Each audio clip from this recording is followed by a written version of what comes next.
Hello and welcome to this edition of a live chat with Algebra History. And tonight we've also got a guest, Blue Moon Sigma, who will be joining us very soon. And for those of you who don't know who Blue Moon Sigma is, her name's Philomena, and she mainly covers blood types on TikTok, and she has some amazing knowledge from my point of view for the RH negative side of blood, but she also is very knowledgeable in other things as well. So it's going to be an exciting live chat tonight. Thank you for the hearts, whoever's doing that. So just before she joins, I'd like to apologise for my videos sort of debunking the guy called Bashar. I couldn't help it.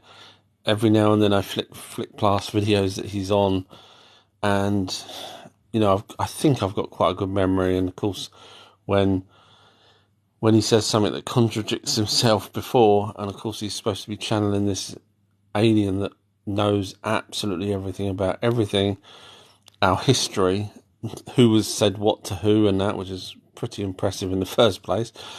But he obviously, you know, if we break it down to a simplistic thing, there's people out there that have said that they've seen aliens and they have been warned by certain factions not to say anything. So to think that there's a guy out there that can actually tell us our past, present and future, and is allowed to do so, and also the problem is there is so many inconsistencies that is said, and of course some of those don't actually match the ancient texts. So that's why I didn't want to sort of debunk him, because I know he's got a hell of a lot of people that believe in him and stuff, and that's not what I do. But I just can't handle if something's not right. I do end up having to say something eventually. So anyway, enough about me. So Peaches wrote, "Evening Sensei, 1011. Yeah, Sean has asked, can I ask the question? Yeah, sure, no problem. Obviously, once Blue Moon Sigma joins, sort of, I'll be handing over to her to talk, so I won't be able to answer too many questions. But Frank has wrote, good evening. Hi there, Frank. 10 has wrote, where do the indigenous tribes of the USA mix into all of it? So from the way I see it, I might be wrong, but the way I see it is, around the world there has been different hominids, and those hominids were at different stages of evolution: Homo florensis, Denivisms, Homo erectus, Neanderthal, etc. And as the Anunnaki spread out more after creating the first humans, I think they ended up taking the humans with them, who ended up breeding with the different races of hominids that were, and we've got evidence that humans have genetically bred with other hominids. So I'm not making it up. We've done that.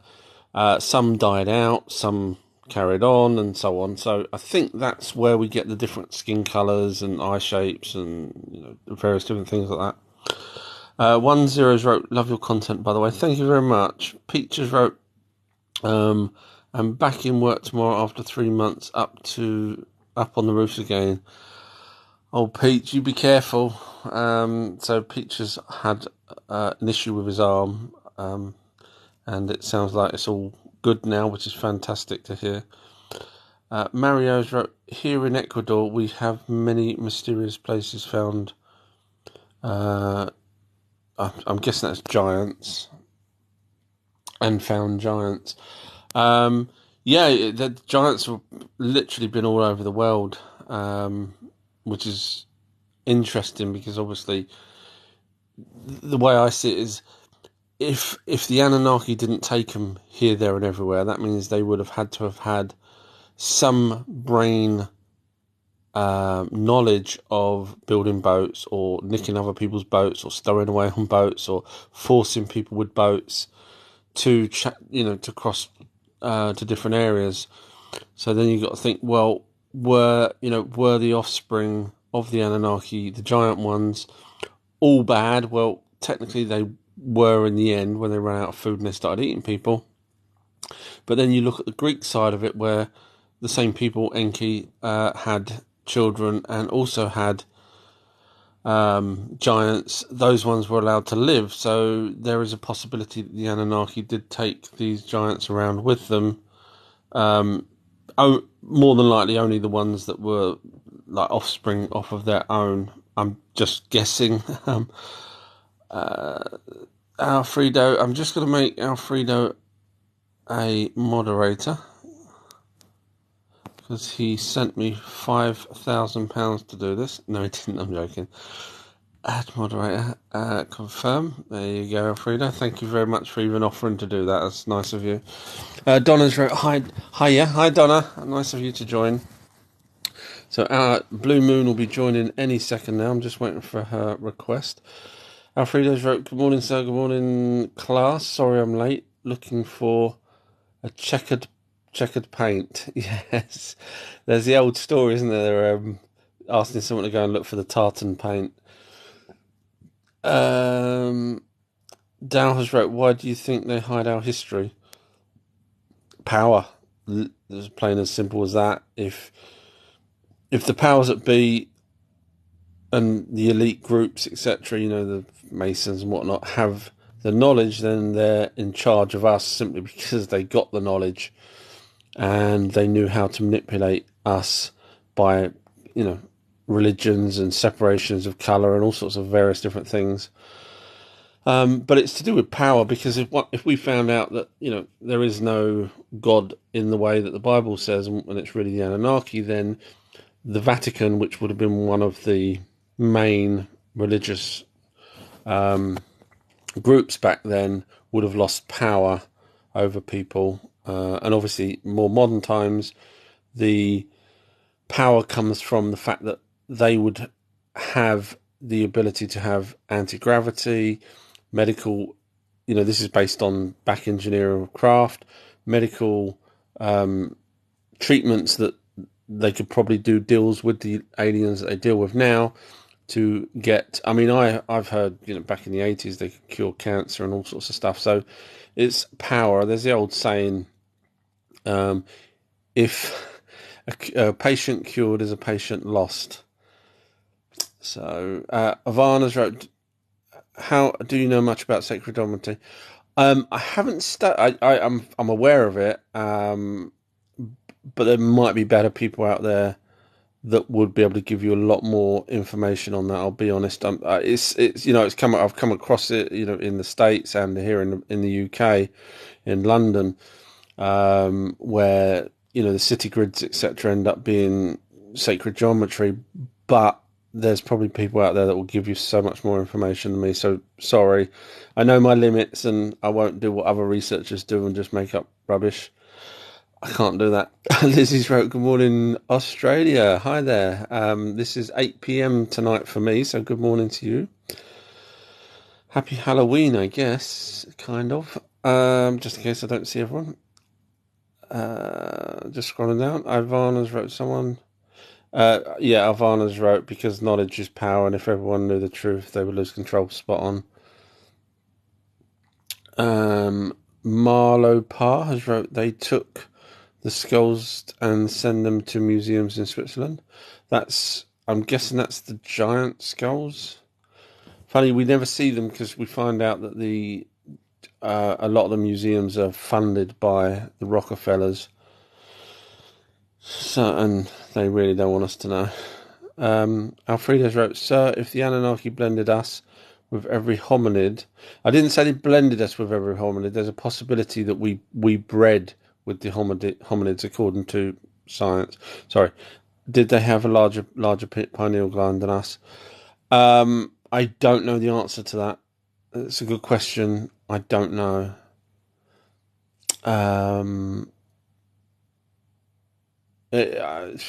I guess it depends on who bred with who and what size brains are. If you look at the brain of the elongated skulls, then there is a larger percentage of mass to the elongated skulls, which we will be talking about hopefully when Blue Moon joins. Blue Moon's here now, so I will invite her in. So forgive me if I don't get to everyone's questions. It's because it's one of these live chats where I with. And here comes the myth, the magic, the Blue Moon Sigma. Come on in, Blue Moon. Where are you? Come and talk to us. Hello, everybody. How are you? On behalf of everybody, we're all fine, thank you. Good. Thank you so much for having me. No worries at all. Hope you're well. I am. Good. I'll just introduce everyone. Because this will end up going on Spotify, and Sure. introduce yourself. To be fair with you, go ahead. Go. Okay. So, first of all, please make my friend Divine Sophia 65 a mod just so she can answer questions about my channel and information for folks that might type it. That'll just save time. Secondly, my name is Philomena. I'm sorry, what? Sorry, if she could just type something so I can find her. Oh, found her. Okay, it's okay. Carry on. Okay. Thank you, darling. My name's Philomena. I'm an RH negative blood type researcher, and I focus on medical and paranormal psychic related data in association to RH negative blood type, which is very much tied in with what you discussed. So it's a match made in heaven. Hey, Brandy. Hey, everybody. But you also are very knowledgeable as well in other aspects of things. Because last time we chatted on your channel, you still blow me away with your knowledge of various different things. So that's why it's going to be a great chat tonight. Oh, thank you. I appreciate that. Thank you very much. So where would you like to start? Would you like to start with the Anunnaki, or where do you want to go? Well, RH negative, to be fair with you, because Sure. of all the videos that I've done, the most that seem to get people replying is the RH negative videos, and they go, "I'm RH negative, I'm this, I'm that," and obviously I can't answer their questions. So, is there a difference? So I'll start the question off: is there a difference between RH negative blood and other blood? Yes. So let's get down to the fun science facts about RH negative blood type. It is only carried by 6 to 12% of the entire human race. And spoiler alert for all the racists out there, none of whom are listening to your channel, I'm sure, but it is not strictly a white people thing. RH negative blood type is found in every genomic group of the human spectrum. The largest preponderance of them is in the Caucasian race, but it does exist in every race. And the lowest is actually the Asian race, interestingly enough. But RH negative blood type, the reason it's such a mystery is because there is no clearly defined moment in the archaeological or historical record where we can define, oh, there it is, it came into being. And so that's why it's such a mystery. Now, the facts about RH negative blood type is that it is genetically different than Rh positive blood type, and that is because of the way our red blood cells are constructed. So Rh positive blood type, which is what 85% of the planet is consisted of, they have antigens, which are proteins, and they are on the outside of their red blood cells. Now, antigen proteins really determine what kind of physical, mental, psychic, even perhaps personality characteristics you're going to carry from one generation to another. And they, for Rh positive people, these are carried on the outside of their cells. They also determine your susceptibility or resistance factor to bacterial and viral infections. And if I'm rambling, please interrupt me. I'm in nerd mode, so I can't be responsible for my mouth. But the reason they're different is because Rh negative blood type has the D antigen protein, and it only exists on the inside of our red blood cell and only for Rh negative blood type. The reason that's so important is that the D antigen protein, the full scope and function of it is not entirely understood, known, or it is classified, and you can take that where you want. It is not available for full public disclosure at this point. Now, Rh negative blood type, the D antigen protein on the inside, it also gives us a very high resistance and in some cases even immunity to things like COVID-19, certain forms of cancer, SARS virus, and other viral related infections. Now, we are more susceptible to bacterial infections, oddly enough, and to funguses. So that is the physical science of why it's different. It's because of the construction and the placement of that D antigen protein on the inside of the red blood cell. Now, there were cytokine studies done at Harvard. Oh, I don't know if anyone can hear. She's cut off for a second. Hopefully she's just And pressed the Rh mute. negative There cell you are. blood She's back. cells and Rh positive blood cells. And they Oh, Philomena, if you can hear me, you keep cutting out. I don't know if it's my end or your end. what they found out is that are differently to energy. Literally, they process it, store it, and emit it differently. Rh negatives have a much higher sensitivity to energy, literally, and so we believe that that is one of the reasons we have such a higher preponderance of psychic and paranormal phenomenon. Sorry, can you hear me? Can you guys hear me? We can Yeah, hear you now. my Yeah, husband said I cut out for just a moment. yeah, you did. Yeah, you're Okay, back now. It's all sorry good. about that. So Okay, can I just so drill down they on that a did. bit? Yeah, Sorry. sorry. So I Please, just please. I'm sorry. I tend to ramble, so please that's interrupt okay. me. No, it's just I'm just sort of trying to break it down into layman's terms because obviously you're very knowledgeable Yeah. in this. So you believe that there is a psychic ability connected to the RH negative people as opposed to, or more than the other blood groups. Was that what I sort of got from that?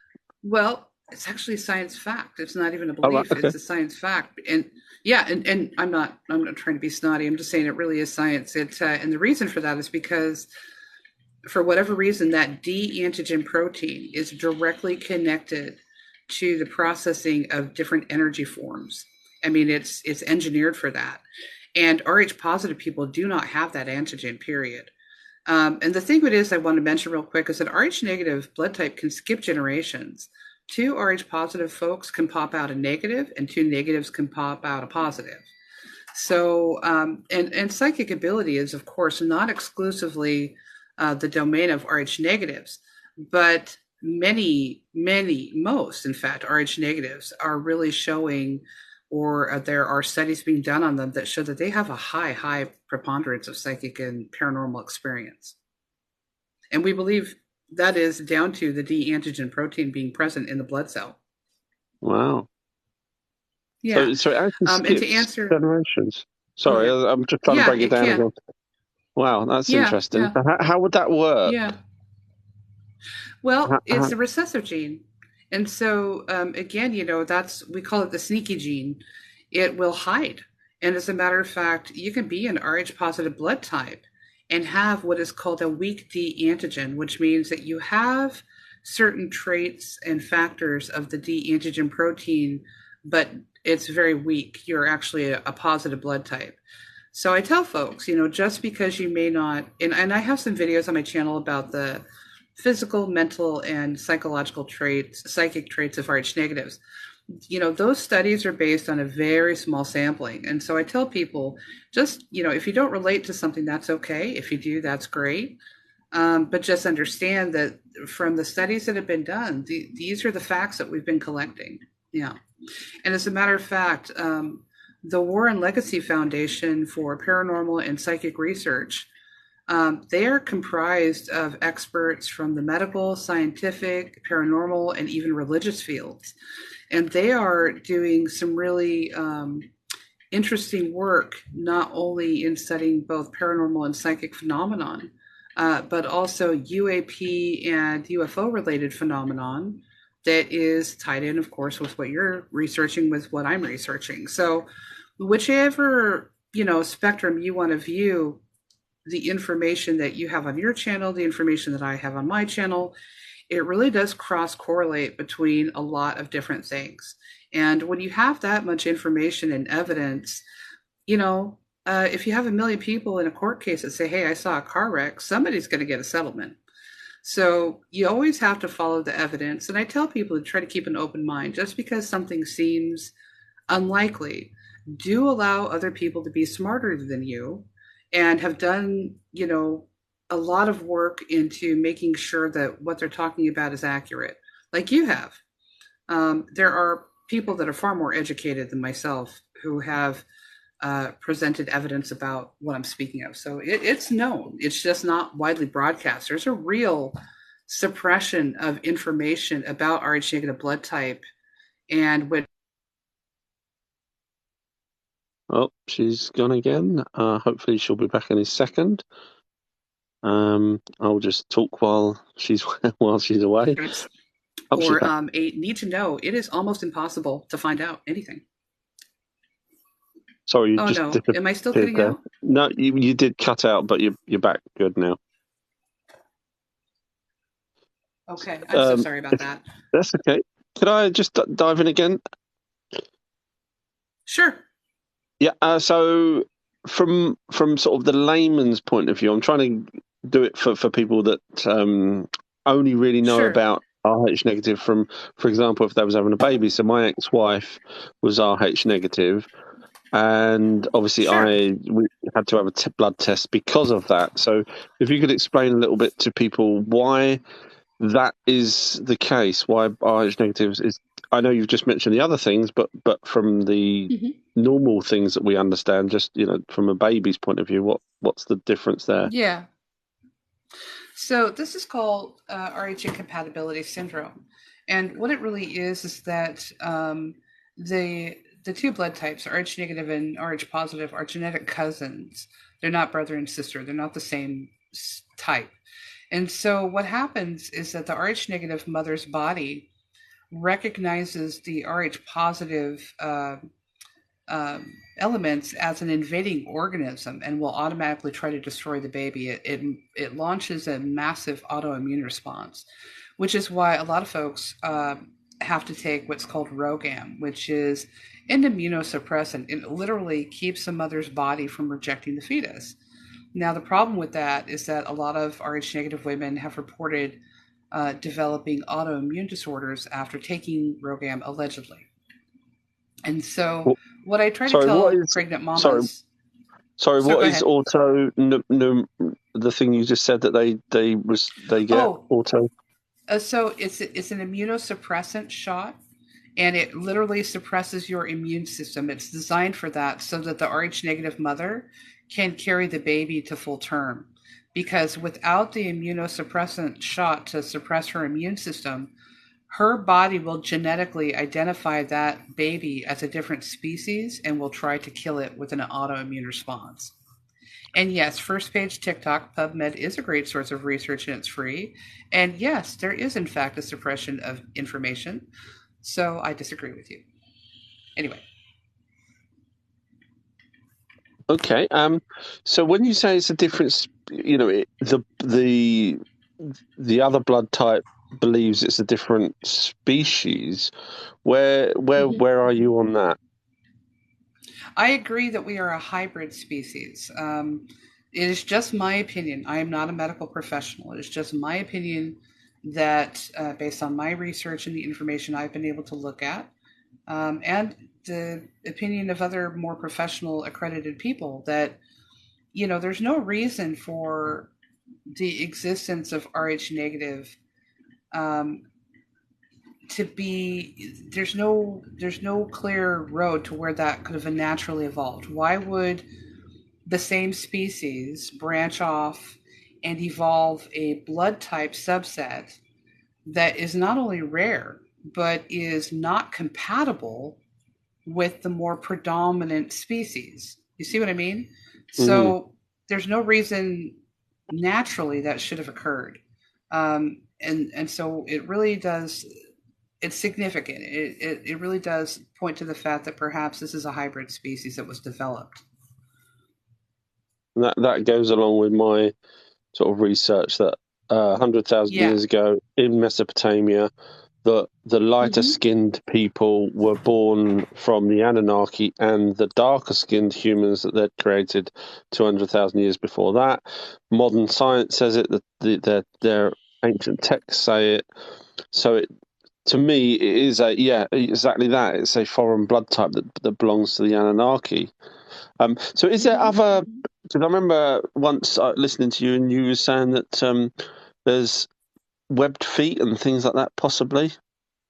Yeah, yeah. So that is called syndactyly, and that is actually really common for Rh negatives. It's one of the sort of genetic anomalies that we have run into. So supernumerary is when you have more than one body part. It's when you have maybe an extra finger. Oh, I think she's gone again. Hope everyone's enjoying this until she comes back at any second now. Yeah. That involves the growth of an extra body part, a deviation from the body part. Oh, she's gone again. I'm sorry about this, everybody. Hopefully, her internet gets better. I think it's And where up probably. until they have diagnostics, it is not. Oh, can you hear me? Yes, I can. Yeah, you just kept cutting out again, I'm afraid.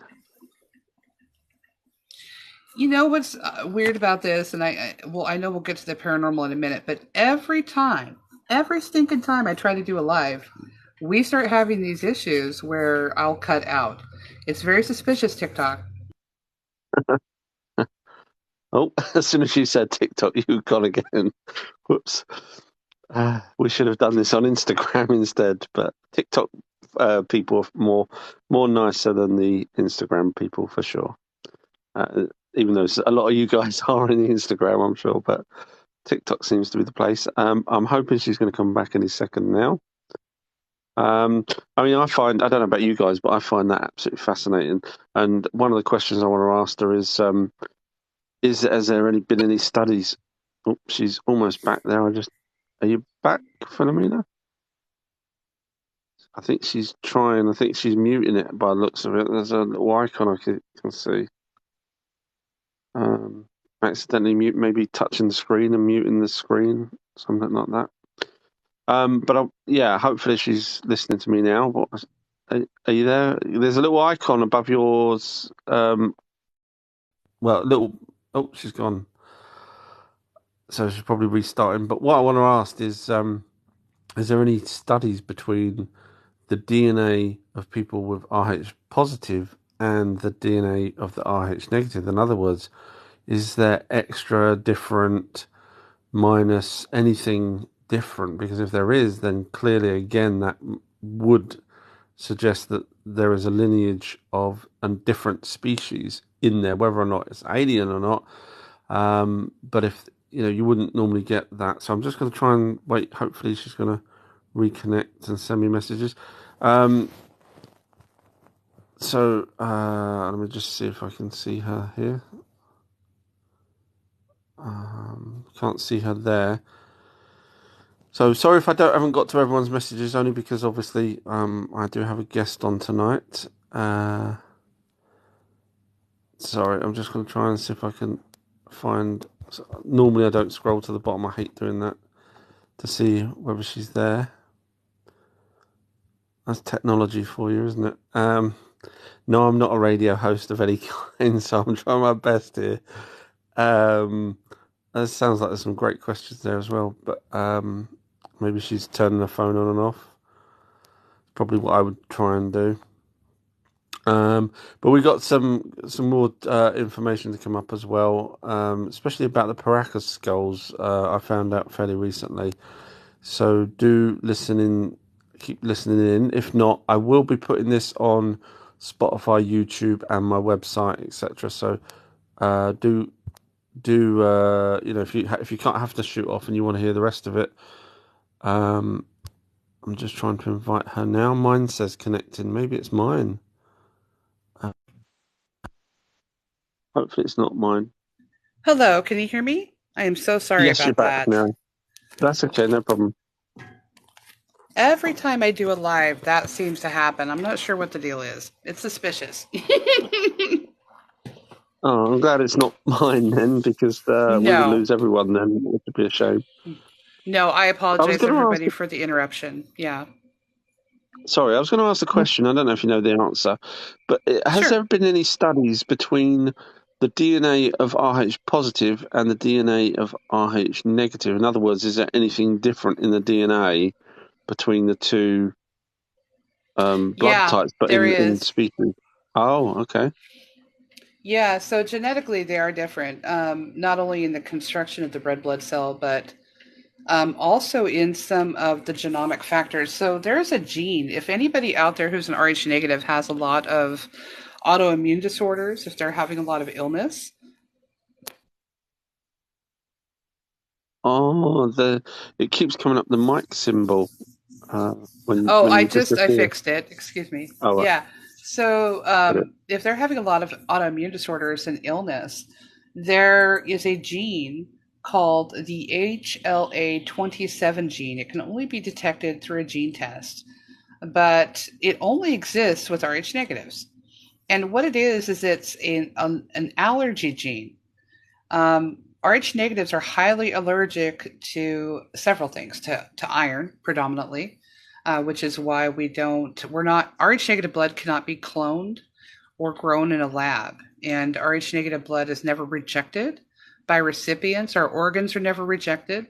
That's why Rh negative blood is used in trauma wards and ER units all over the world, because it does have healing factor. And we have a gene called the CCR5 gene. It spontaneously mutates in about 7% of all Rh negatives, and is the gene that we think is responsible for the emergence of really predominantly powerful psychic ability. For example, Uri Geller, the man who was able to bend spoons with his mind, he had advanced telekinesis. He was an Rh negative with the CCR5 mutation. And that gene only exists in Rh negatives. It does not exist in nature anywhere else. Another example is Mrs. Henrietta Lacks. She was a beautiful, amazing Black African American woman here in the US. And she went to her doctor because she had cancer of the uterus. And he did a biopsy of her cells. Now, typically, if you take blood cells out of a human being, they last for 72 hours and then they die. Miss Henrietta Lacks is the progenitor, the source of what we call the forever gene, the HeLa cell, HeLa, HeLa cell. One HeLa cell is worth $50,000 because of its incredible healing factors, only in Rh negative blood type. The HeLa cell is actually what they have created most vaccines with, because it never stops producing. It does not die outside of the body. They actually took this and the cell, and they were able to commercialize it, and now it is one of the basic components of all vaccinations. That's why they last your whole life, because they contain the HeLa cell.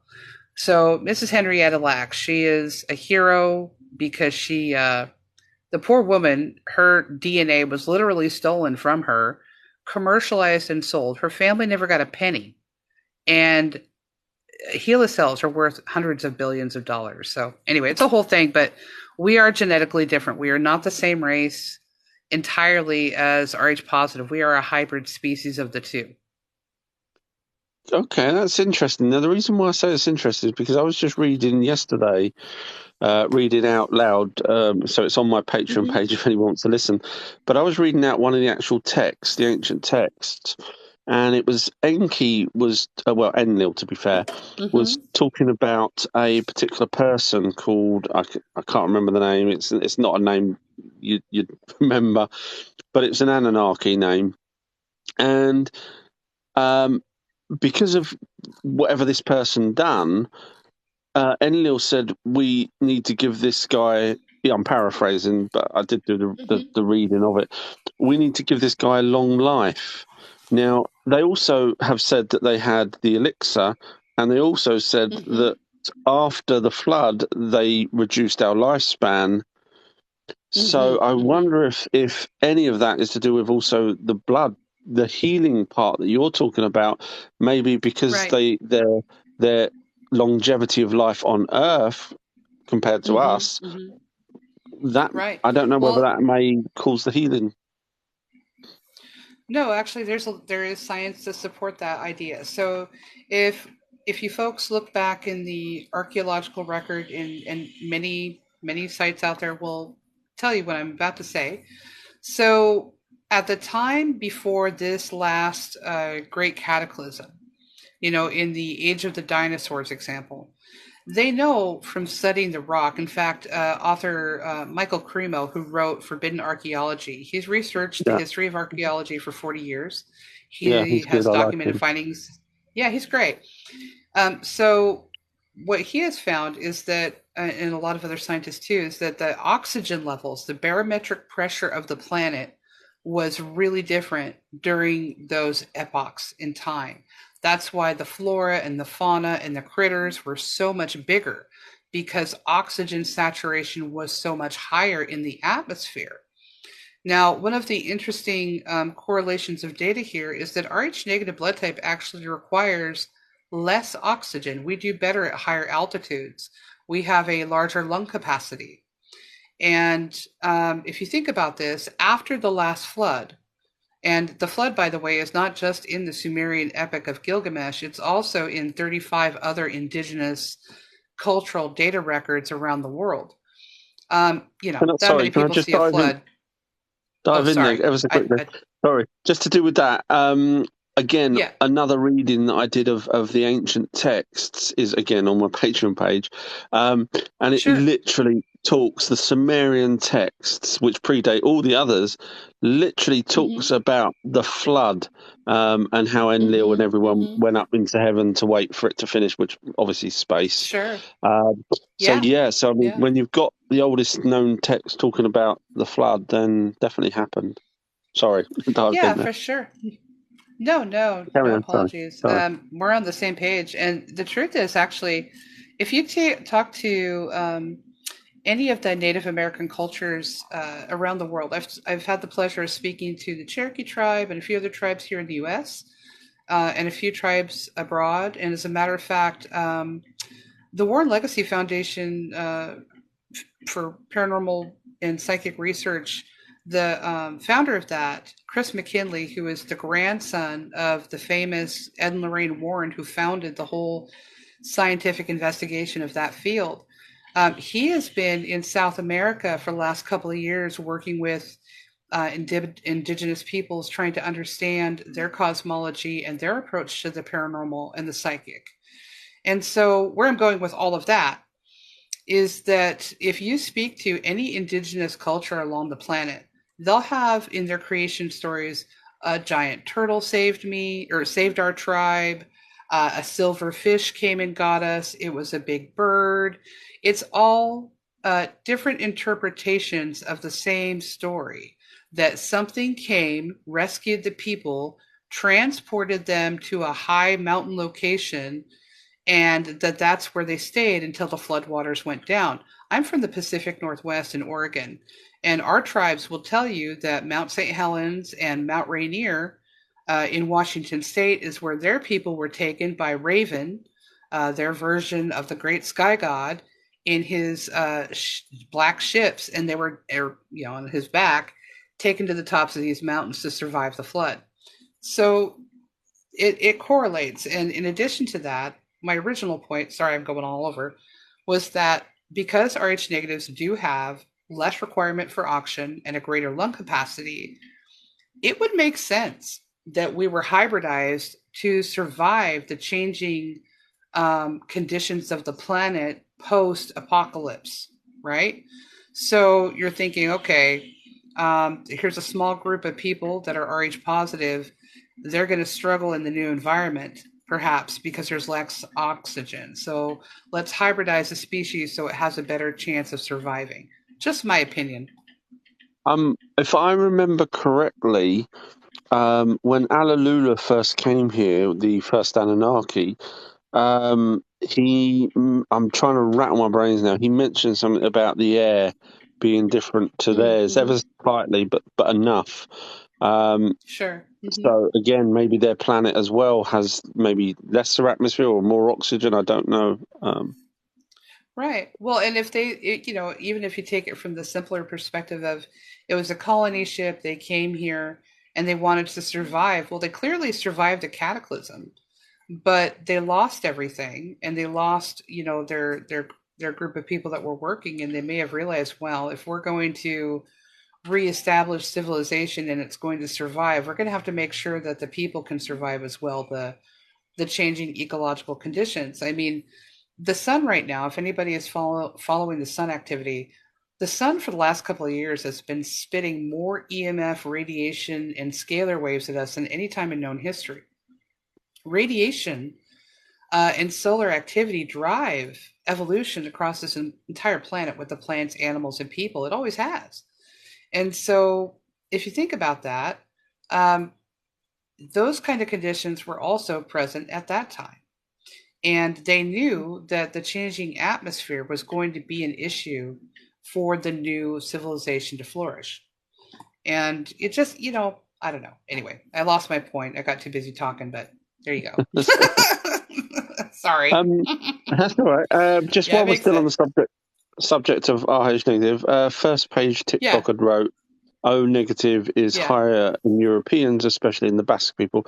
Obviously, I'm aware of that, and so are Yeah. you. But what's your take Yeah. on why it would be 15% or something in the Basque region, or whatever the percentage Oh, is? so let's talk about that. So this is always a fun thing that I like to bring up because again, there's so much disinformation about RH negative blood type, and if you listen to most of it, it says it's only a white people thing, and that's not true. Yes, the Basque have a really large population of RH negatives. Yeah, that's because they live at a really high altitude in the mountains. They're kind of a concentrated community. And so for a long time, they were isolated. And again, there's another culture that survived by living at a high altitude, right? Living in the mountains. But they're not the only ones. Did you know that there is a group of Chinese hobbits? These guys are amazing. They're 3 feet tall. They're Chinese. There's less than 2,000 of them, and they're all RH negative, and they live in a small village above 8,000 feet. They are all highly telepathic and telekinetic. In fact, the Chinese government is doing a fantastic job of protecting them, quote, quote, from outside harm by restricting access. They're up there researching and talking to people and learning about their culture. But nobody even knew they were there for like the last 1,800 years. Even the Chinese government didn't know they existed because where they live is so remote in the mountains. And when they tried to bring them below 4,000 feet, they started dying. These poor people just keel over dead, so they ran them back up the mountain. Now, part of that is because of the hemoglobin in the blood. They're acclimated to living at a really high altitude, so their blood mixture and all of that is used to dealing with that thinner atmosphere. You bring them down, and you're killing them. But they're Asian, and they're Chinese, and they're all RH negative, and they're only 3 feet tall, and they're all psychic as hell. It's amazing. Oh, and by the way, they're all O negative, right? So there is also a group in Africa, the Itoko tribe, beautiful black people. They are all over 6'5", even the women folk. They've got this beautiful black velvety skin and gold eyes, and they're all RH negative, and there's less than 2,000 of them, and they're all AB negative. The Karo tribe. So, these pockets of RH negative exist in every culture on every continent. And what they all have in common is they started out as small, isolated groups of humans living at high altitudes who seem to have survived or were placed there after the last cataclysm. So, yeah. I was just going to read out first page TikTok wrote, I'm O negative and still got COVID after the vaccine, but I didn't get super ill. My take on that is if you didn't have the vaccine, you probably would have got exactly the same as what you got anyway. But that's just my take So on it. What's your take? There's some really great research about this. First page TikTok. You might really enjoy this. So if you go to Harvard Medical University online, honey, and Bern University of Sweden, BERN, and look up their COVID-19 studies on RH negative, here's what they found. So they were checking the data about people who died versus people who did not die from COVID, right? Both the unvaccinated and the vaccinated. And what they found, and I can attest to this, I also work as a hospice caregiver on a volunteer basis, that the lowest number of people who died from COVID were unvaccinated RH negatives.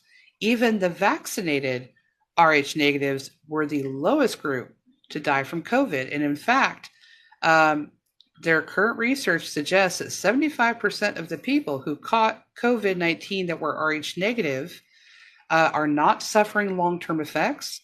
They are having a higher rate of recovery from long-term effects if they do have them. And in some cases, for them, it never manifested for anything more than as a simple cold. And thank you for the taps and the like, guys. Archery History does a fantastic job. Show him some love. No, I it's sure not will. me. First It's you page tonight. TikTok. Yeah. It's all you tonight.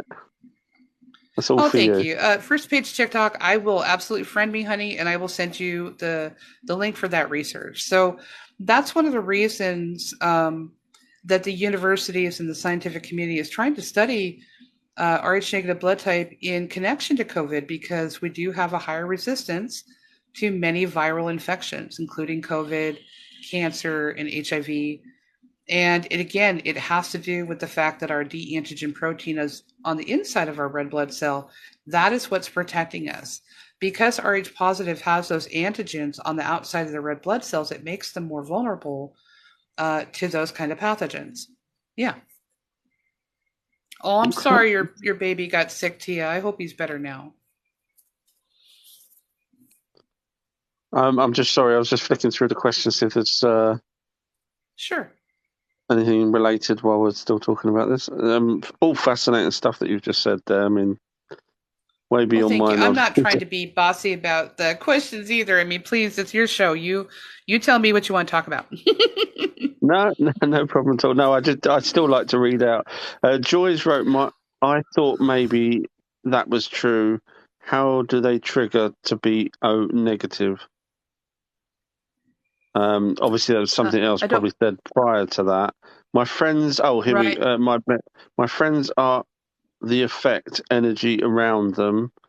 And then I thought maybe that was true. Yeah, that is a real scientific point. Let me get to that real quick.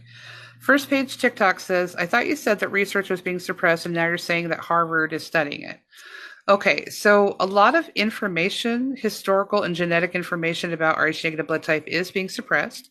The medical mafia is a real issue, and that is because there are people with agendas that, if too many data points were connected and correlated, it would conflict with their agenda. So yeah, there's a lot of information about us that is suppressed, or you have to have clearance or credentials to access it. However, there is the non-nefarious side of scientific research that says, hey, here's a group of individuals with incredible resistance to disease. Let's find out what's going on with them. So, this person has a valid point in saying, what are you saying? It's suppressed. It's not suppressed. But you have to understand the bigger picture of it.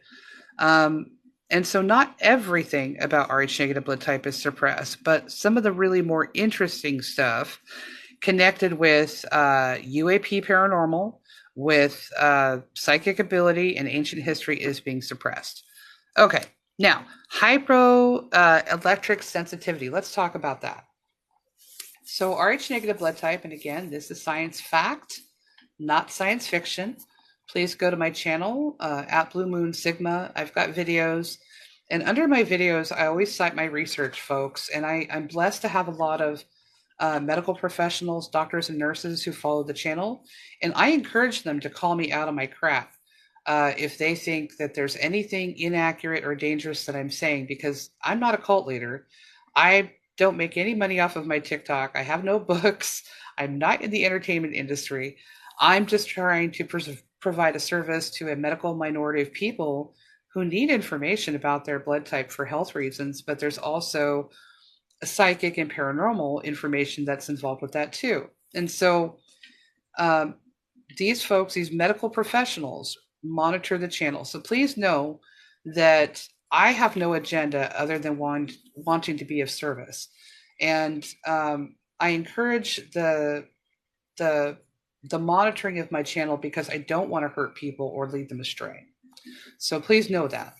Now, again, this goes back to the study at Harvard and MIT about bombarding Rh negative and Rh positive cells with radiation, EMF, and electrical energy, right?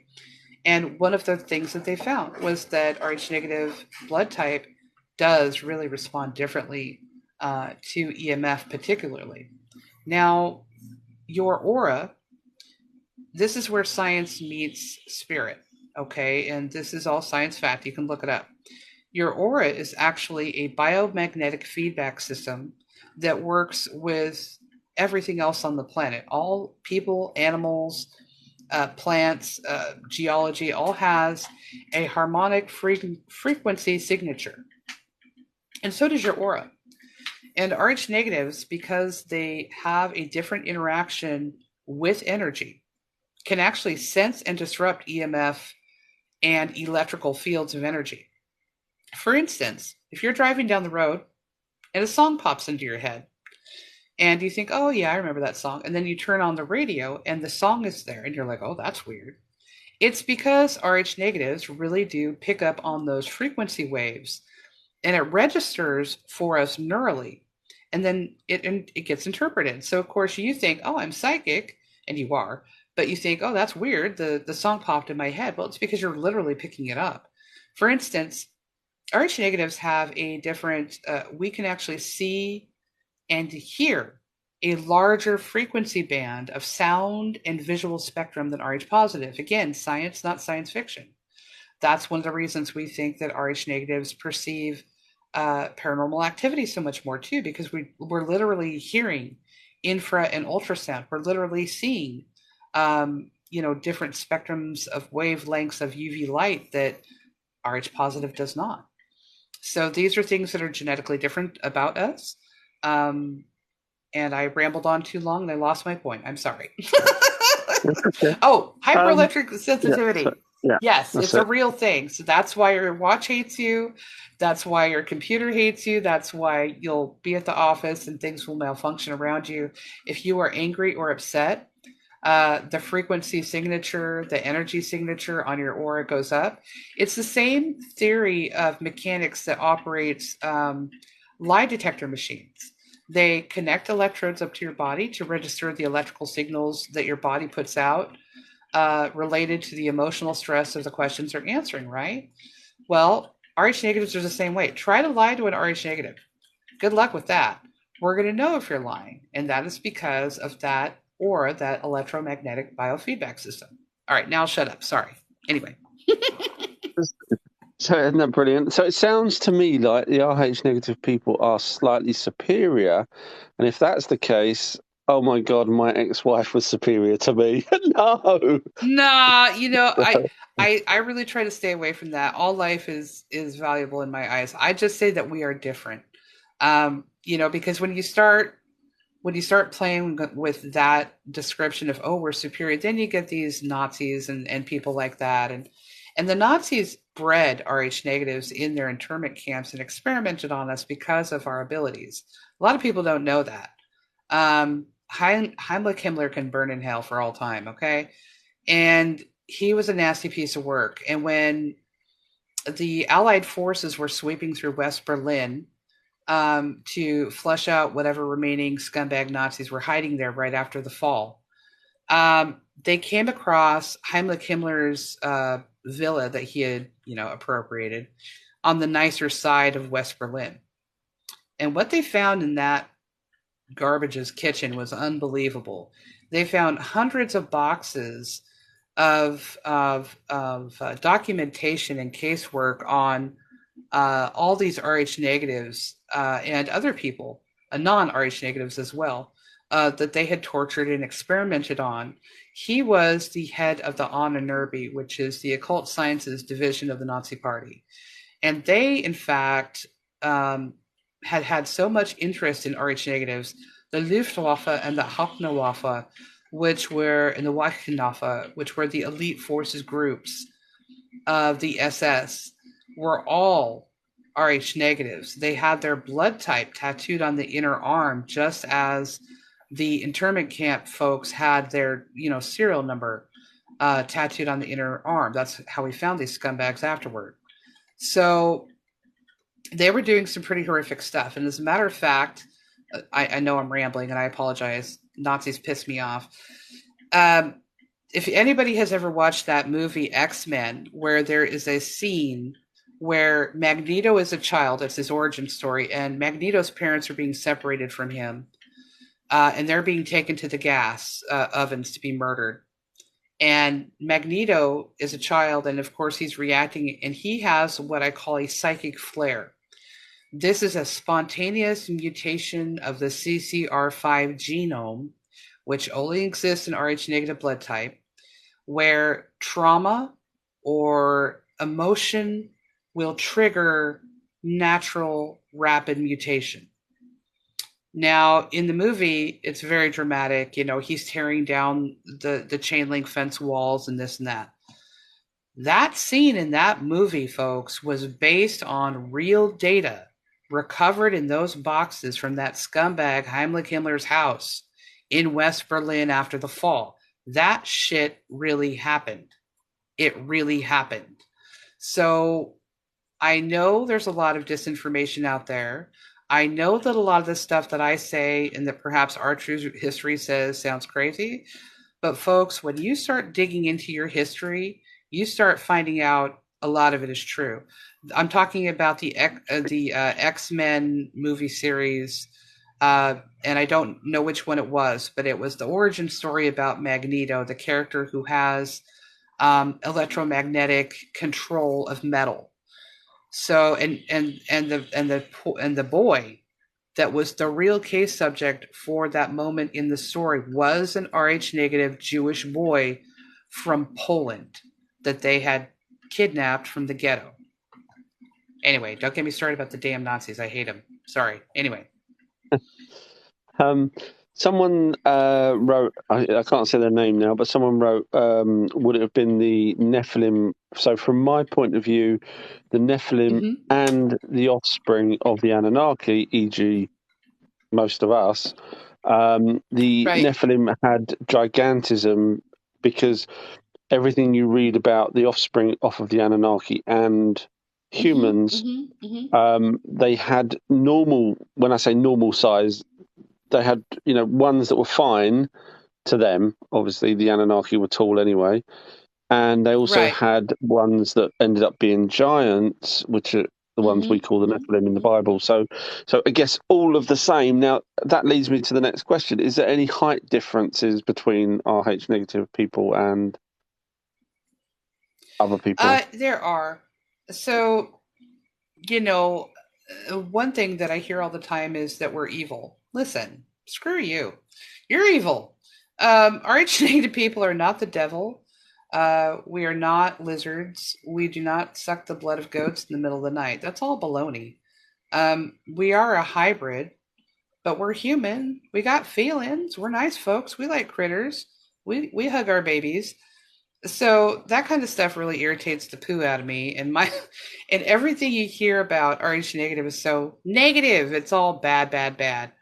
And I got to tell you that most Rh negatives are really, I know this is a generalization, but from the folks that I have spoken to and worked with and identified who are Rh negatives, they're predominantly positive people who are involved in service to others' lifestyles. They're police officers, they're teachers, they're educators, they're paranormal investigators, they're counselors, they're military. As a matter of fact, did you know that 95% of all special forces units in the world are comprised of Rh negative blood type because of our psychic and physical capabilities and our mental capabilities?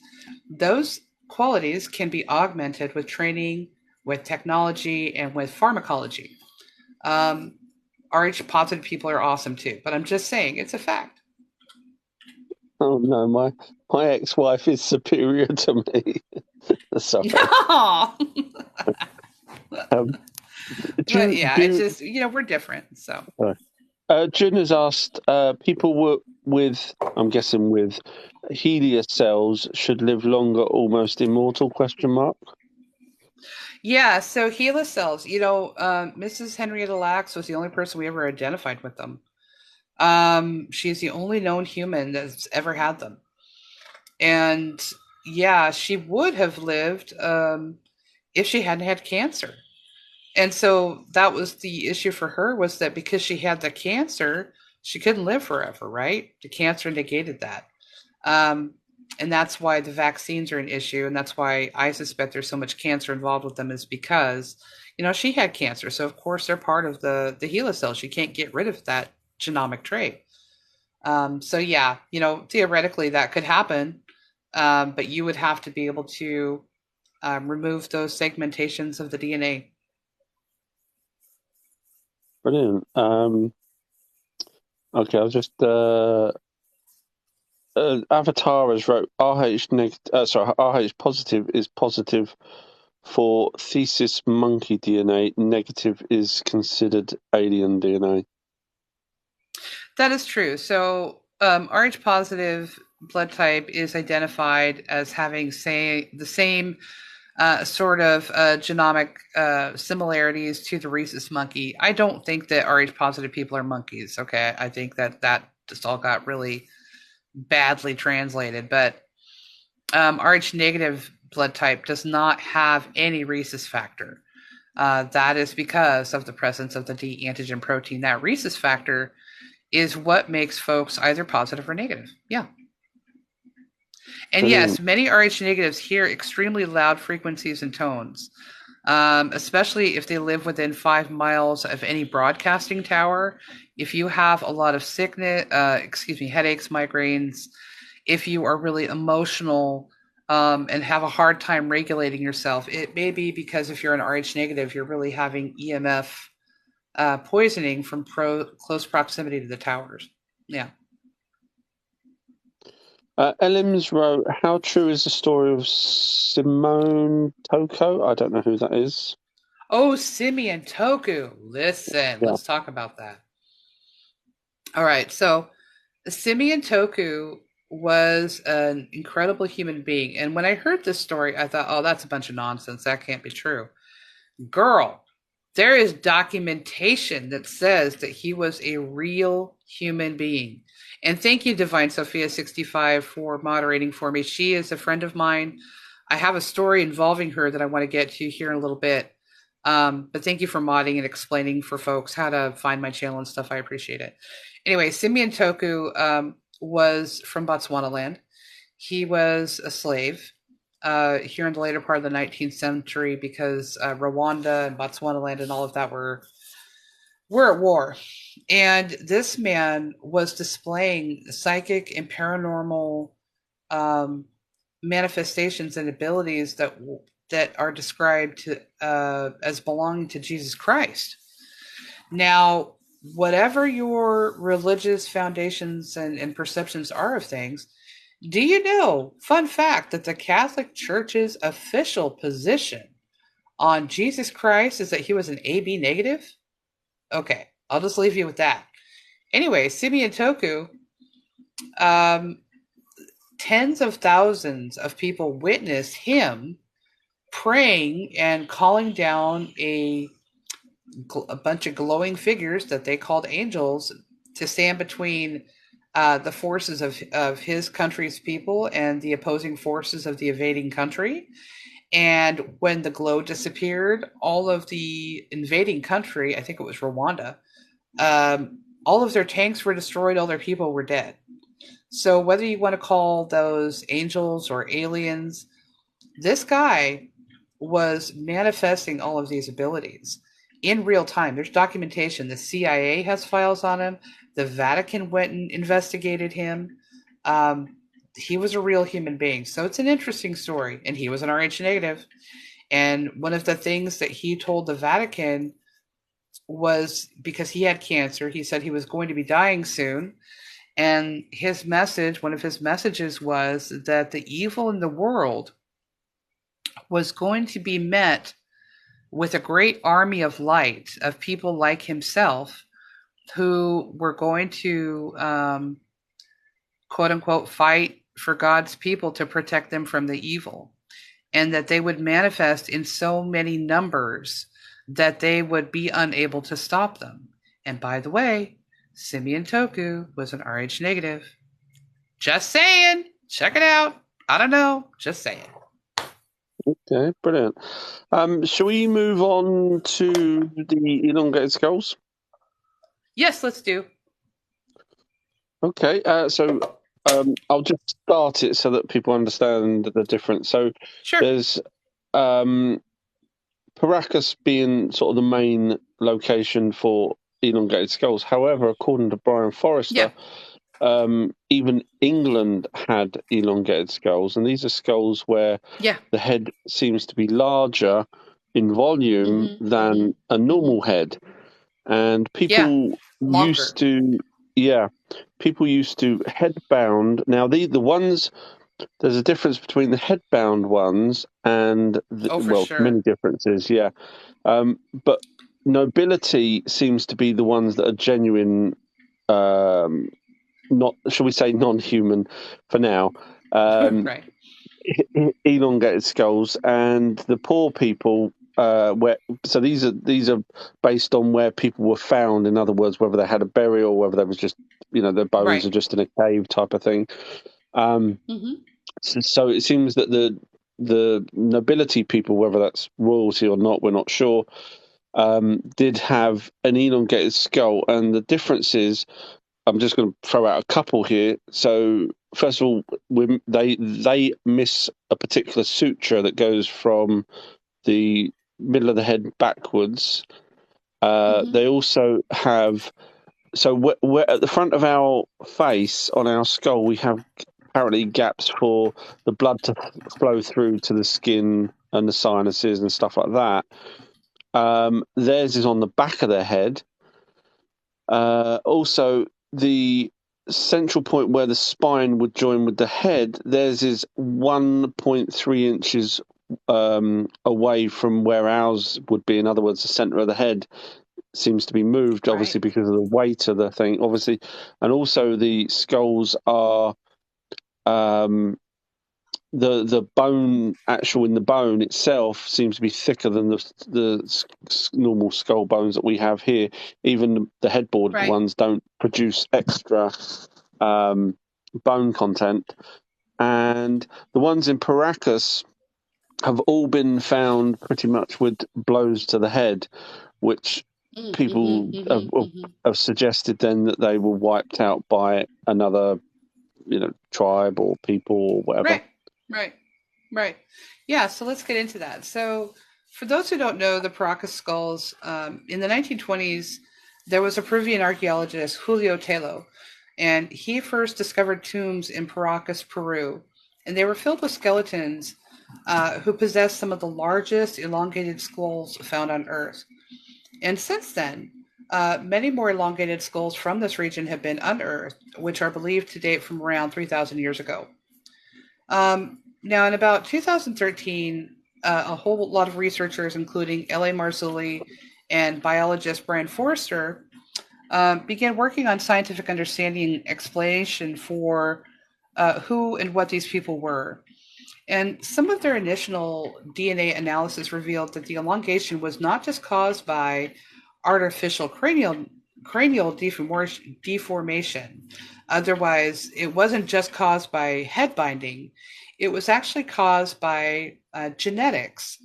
So the cranial volume is 25% larger and 60% heavier than conventional human skulls. This means that they could not have been intentionally deformed through head binding or flattening, because cranial deformation can change the shape, but it doesn't alter the volume or the weight of the skull. And there were some new results that came out recently, which are incredible. They were released in Los Angeles at a symposium there. And the biologist Brian Forrester, he actually lives in Paracas. He gave the following information regarding the latest DNA results. The DNA results actually were really complicated, but basically, their idea was that these folks were 100% Native American, or maybe a mix or a hybrid of different people. So they should all be blood type O negative, or excuse me, blood type O if they're 100%, indigenous. But what they're looking at is actually a subspecies of humanity as regards to the Paracas. It seems to be a lot of DNA evidence from the extreme Eastern Europe and extreme Western Asia in the DNA. More specifically, we're talking about the area in between the Black Sea and the Caspian Sea, where ancient elongated skull people also lived, I think, about 3,000 years ago. So we're looking at a migration pattern that started in the Caspian Black Sea area and then entered through the Persian Gulf and then moved eastwards, eventually winding up on the coast of Peru. So that's the hypothesis that they're developing. Well, 10 of the Paracas elongated skull bloods were tested, and they thought they were going to be 100% type O because, and most people don't know this, but the native indigenous on every on every continent, 85% of them are RH negative blood type. Now we know that, but at the time it was thought that they were all going to be RH positive blood type. And in fact, they thought the Paracas skulls would be RH positive blood type, which would have fit their hypothesis. But in fact, they found that there was a whole bunch of different haplogroups that were found in the DNA and that they were RH negative. And so and that they were not only RH negative, they were A negative. 8 out of the 10 skulls tested as RH A negative. Sorry. No, that's interesting. And also, Brian Forrester said that he'd found, when he personally went to see skulls, a baby skull had a tooth still in it, or a young baby, and that baby, I don't know if you've seen the same thing, and that baby's tooth seems to be from a 10-year-old, which is kind of weird. And then there was another one that was a 5-year-old roughly girl, I think they said, on this elongated skull. They believe it was a girl. And again, the age should have been higher, but it tests lower. It's right. kind of weird. Right. Now, have you heard of the Star Child skull that was discovered around 1930 in a mine about 100 miles southwest of Chihuahua, Mexico? Yeah. So what they found is that the mitochondrial DNA, which is inherited from the mama, and Rh negative blood type is carried through the mother, through the mitochondrial DNA. They showed that the mutations that were unknown to any man, primate, or animal found on planet Earth, the mutations present in the Paracas skulls suggest that the researchers were dealing with an entirely new kind of human, completely different from Homo sapien, Neanderthal, or Denisovan. And those similar results were also found from the tests conducted on the Star Child skull that was discovered around 1930 in a mine tunnel about 100 miles southwest of Chihuahua, Mexico. And as a matter of fact, the people in the Paracas skulls were reportedly so biologically different, it would have been completely impossible for humans to interbreed with them. I mean, I was looking into, was there any species on Earth that had any kind of longer head? And of course, gorillas have a conical shaped head, but it doesn't. It's not elongated. So I haven't come across anything so far on Earth that if we bred with it in any way, whether it's manipulation or physical breeding, I've not come across anything that would have had that kind of head here on Earth. Right. No, and that's the truth, and that's why, that is why there is so much conjecture about Rh negative, because we really are a hybrid between what we know of as normal humanity and these really ancient ties to the distant past. And every culture on Earth has their own indigenous creation stories about how things happened, right? Even before the advent of the three major Abrahamic religions. But the thing is even in the three major Abrahamic religions, Islam, Christianity, and Judaism, the word blood is mentioned more in their canonical texts than almost any other word. Even they understood that there was significance in identifying and keeping track of bloodlines and blood types. So it really, raises the questions of what are we really dealing with here? And one of the things I really wanted to bring up to you is the paranormal. There is a real-time phenomenon going on that I want to share with you guys. Do you want to hear about it? Absolutely. Okay. So my friend here, Divine Sophia 65, she's the lovely lady that's moderating for me. She does more quantum theory, metaphysical healing kind of things, right? And she happens to be an RH negative. Well, a lot of RH negatives do that kind of thing. Well, she was kind enough one day to give me a little shout out on her channel about, hey, Blue Moon Sigma's on, go listen to her. She's kind of interesting. And I had just mentioned that in my research, I was finding that a lot, and I mean an obnoxious, statistically impossible amount of RH negatives were having experiences with a paranormal phenomenon called the HATMAN. And I had just done a little blurb about it, and she mentioned that she was going to finish up a two-part video that she had done on the same subject. At the end of her video, as soon as she mentions the HATMAN, you hear a really nasty, deep male growl caught in real time on the damn video. Now, she didn't have a dog or a man or a radio or anything in her environment that could have caused that noise. She's also a creator, so she's very skillful in making sure that that kind of, stuff is not present when she's doing her live videos. So I point this out to her, and then I start looking for to see if anybody's actually doing like a scientific analysis of the HATMAN phenomenon. He has been seen all over the world by every nationality, in every country, by every age group, in the house, outside of the house, day and night. And I found that there was an author, Pastor Timothy Brown Jr. from Texas, who is running a project called the HATMANproject.com. And it's all about aggregating true accounts of people who are having experiences with the HATMAN phenomenon. You can go there, it's free, and you can read the stories and submit your own story. And he also has a Facebook page, the HATMAN Project. And so I talked to the pastor. I said, listen, my people are experiencing this phenomenon. I had a really significant life-altering experience with it when I was younger. And I'd like to look at your data and just see if I can find patterns. He said, yeah, sure. He was very kind, allowed me to start editing for him at the HATMANproject.com. And I started getting a lot of submissions. Well, one day I'm minding my business, and this lovely lady named Frances McNeil messages me, and she says, hey, I have a story about the HATMAN. I said, great, we'd love to hear it. Please submit it. We start talking. Turns out that she is a director for the War and Legacy Foundation for Paranormal and Psychic Research.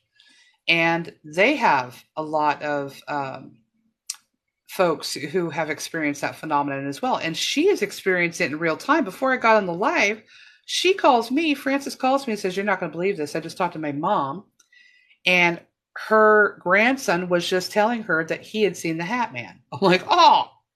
So Frances and I start talking about it, and she offers to take the video that Divine Sophia 65 had on her account and break down the sound layers for us. And I believe Sophia posted the new video with the sound layer file boosted so you can hear the growl.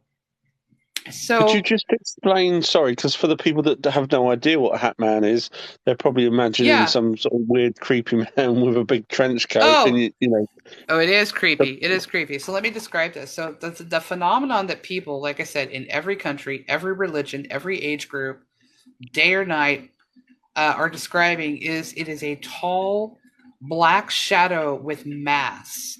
It wears a hat of some sort. It looks like it has a coat that reaches down to either mid-calf or ankle.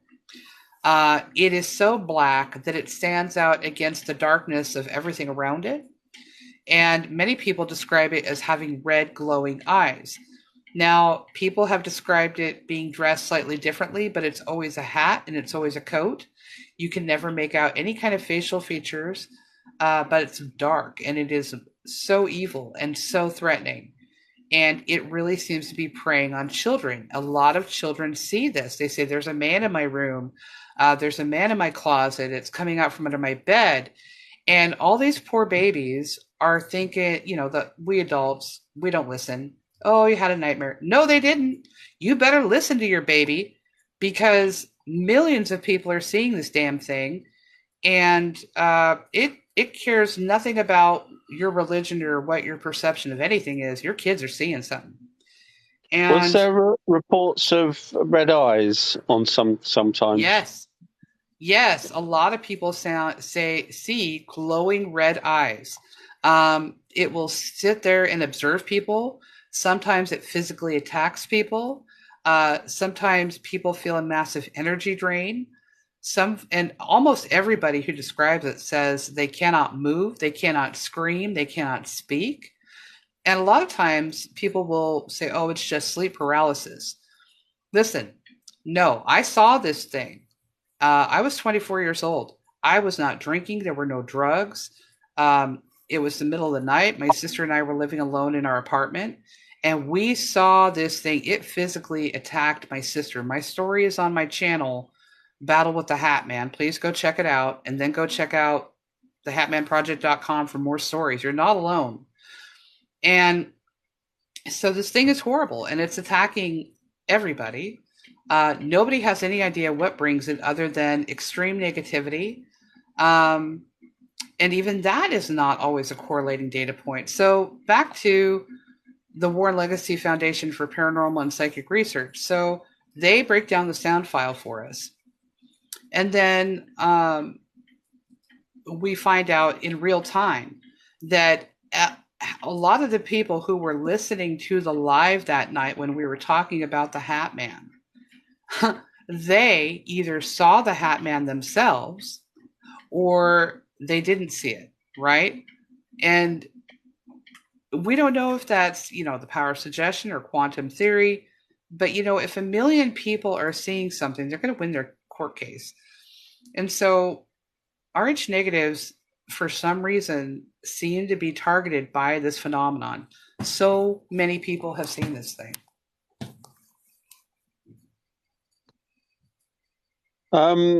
So thank you.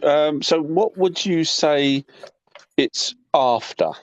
Is it to kill someone? Is it to scare them? Is it to sap their energy? Well, that is part of what my research is looking at. That's part of what Pastor Timothy Brown is looking at. What does this thing want? We don't know. At first, some people thought, well, it's a tulpa. It's just an energy form made from conscious thought, like the Slender Man kind of phenomenon. But it has mass and it's ancient. As a matter of fact, the Muslim people believe it's a jinn. The UA folks, the UAP research people believe something really different. As a matter of fact, one of the folks who is on the team at Warren is a UAP researcher. He's investigating what that has to do with all of the current phenomena going on. That is Sam Torville.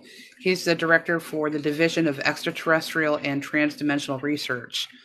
And he's worked with Dr. Stephen Greer, who is head of the CCE5 Contact Project. And one of the theories that we have is that the Hat Man may, if it's not an interdimensional entity like a jinn, perhaps it is some sort of ET or that is observing people. Perhaps they're part of a genetic program. Perhaps they have certain genetic traits or something that they're looking at. Perhaps they're a food source. We don't really know. The religious perspective is from Archbishop Kenneth Torres, who is the foundation's director for the speaking subdivision of the Warren Legacy Foundation. He is an exorcist. He is an archbishop assistant to the chief exorcist, and he studies the occult. And he's not sure if it's a demon or an ET or what it is. So there's a lot of people out there trying to investigate this phenomenon, really trying to get to the bottom of it. But, the first place that we start is simply by collecting the data points, collecting the stories, collecting the information about what people are seeing and experiencing. And that's what I'm currently working on. So if you have a Hatman experience and you need validation that you're not the only one, or you're curious, please go to thehatmanproject.com and check it out. Do you think now there's people out there that say they've seen Shadow Man? Do you think that's one of the same, or do you think it's different? We think it's associated. I think it's associated. I can't speak for other folks, and I'm certainly not speaking for Mr. Torville or for Archbishop Torres. I'm sorry, Father. I'm not speaking for anybody. I think it's all part of the same phenomenon, though, and I think that shadow people, from what we have seen, a lot of RH negatives report that they start out seeing a lot of shadow people, and then eventually it seems to culminate into a visitation by the HATMAN. So we don't know if they're related or not. We don't know if it's a trans-dimensional phenomenon, if it's a demonic phenomenon, but whatever that thing is, it is pure evil. And I'll tell you something else, and this is something I hope my sister, Valkyrie8558 is my little sister. She's on the live right now. She is the one that the HATMAN tried to kill. Now listen, I'm your girl in a bar fight. I will pick something heavy up and beat you to death if you threaten my sister, okay? But this thing that we saw, there is nothing we can do. We knew we were dead. It was 10 to 12 feet tall. It was solid. It was built like a linebacker. The feeling of evil on this thing was so... I have never felt so much hatred from anything in my life. We were not involved in the occult. We weren't drinking or drugging. I mean, there is nothing we did to draw this phenomenon. It showed up and it tried to kill us. And the only thing that saved us is there was a massive explosion of light, like a nuclear bomb went off in the room at the opposite corner when this thing appeared and lunged at my sister. That light appeared, and we had this weird sort of empathic telepathic connection going on with the HATMAN. We couldn't hear thoughts, but we could hear emotion. It hated us. It wanted to kill my sister. It was surprised and angry to see me there. And that is one of the correlation data points that matches up, is that, other people will be in the house and nobody wakes up. Nobody is aware of what's going on. It seems to have like a suppressive energy field that it can utilize to block out sound, because that was our experience when we had it, was that we couldn't hear anything outside of our apartment, and we were on a second floor apartment next to a major road. And we're awake. We're wide awake. Okay. I was up and running down the hallway to my sister when she screamed in my head. And that light appeared. It was so, I've never seen anything like that in my life. It was so bright. It lit up the cracks in the walls. We could see into the other room. That thing, that HATMAN, screamed like it was in pain, and then it disappeared. And two very shocked, traumatized girls who were 14 and 24 at the time were left in the dark going, what the hell was that? Did you see that? What the hell was that? And when my sister told me that when that thing lunged at her, for just a brief second, when the light blasted it and she could get just a brief glimpse of its face, she said that the texture of the face looked clay-like, lizard-like, reptilian-like. And again, this thing had glowing red eyes. And in most of the accounts of HATMAN phenomenon, people never see a face because it's all dark shadow. The only reason she saw that was because of that explosion of light, which only a few other people have ever seen. So if you're from the religious perspective, that was a demon and an angel. If you're from the more neutral scientific perspective, we don't know. It could have been a ghost. But from the UAP perspective, that could have been two opposite opposing factions of extraterrestrials, perhaps arguing over the same genetic project, I don't know, and saying, no, not today. And so we don't know what the hell it is. But all we know is that millions of people have seen this thing. So sorry to go off on it, but it's an important phenomenon that's going on. We think it's related to a lot of stuff. Missing people, ancient aliens, the whole thing. Sorry, honey. Sorry. What's the oldest record of that HATMAN? Do you know? I mean, is it a modern Oh, phenomenon? so Is it an old phenomenon? no, it's not, and that's why we don't think it's like a tulpa or a modern like mass hallucination, because there are records of these things in the Native Indigenous community here in the U.S., the Cherokee, um, the Chinook Indians, and the Snake River Indian tribe here in the Pacific Northwest have stories about them, and their perspective is that the Hat Man is one of these earlier reptilian races that they say lived here and enslaved humans, and that they live below ground in caves and tunnel systems, and that they come up at night and they go hunting.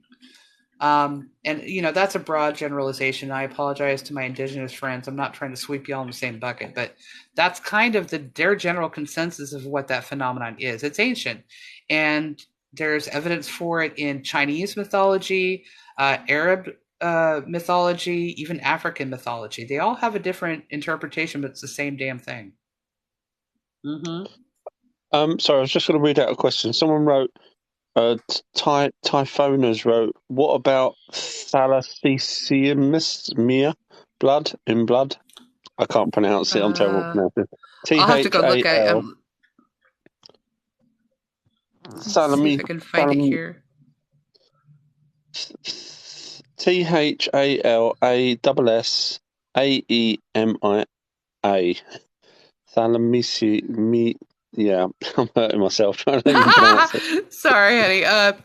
I'm not. It doesn't ring any bells off the top of my head, honey. But if you want, send me a message on TikTok. I will look that up for you and see what research I can find for you. Brilliant. Okay. I was just trying to go through the questions. Yeah. Here. So the thing that I wanted to point out to everybody is within a 2-week period of Divine Sophia 65 having that growl recording from the Hat Man on her video, in that 2-week span of time, this is 4 groups of people that had no previous knowledge of each other. Divine Sophia 65, Pastor Timothy Brown in Texas, who's working on the Hat Man Project, the Warren Legacy Foundation for Paranormal and Psychic Research, and then myself, the insignificant, unknown nerd researcher in the Northwest.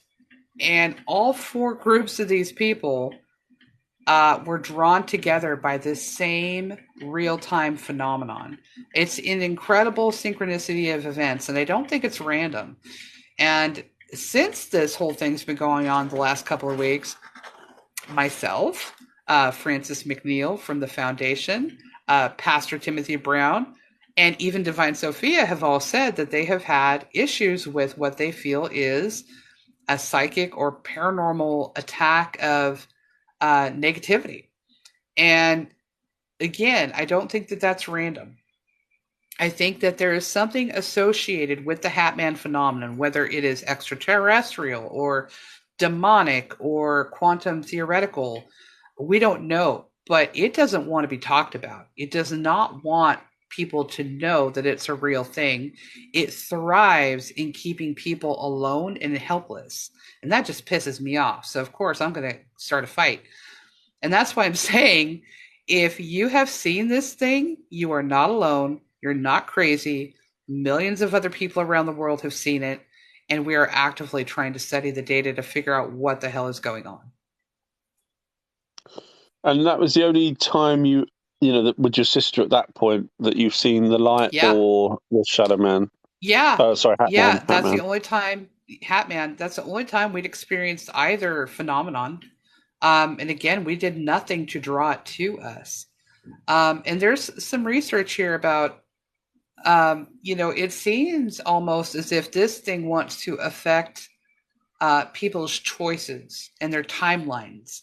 For instance, Father Timothy Brown, the one who started the Hat Man Project, he was attacked by the Hat Man when he was 14 years old.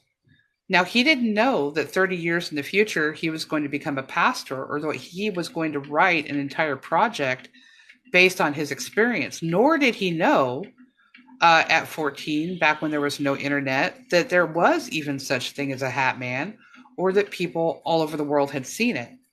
So for 30 years later, for that whole thing to manifest into me and my sister's experience and then to correlate with Divine Sophia and with the Foundation, guys, it doesn't take a lot of math to understand that there's something really interesting and paranormal going on in real time.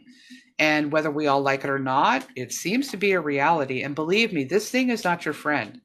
There was nothing positive about this entity, and it is not there to help you. So if you have seen this thing, um, you know, there's nothing positive about it. Don't be fooling yourself into thinking it's your guardian angel. It is not.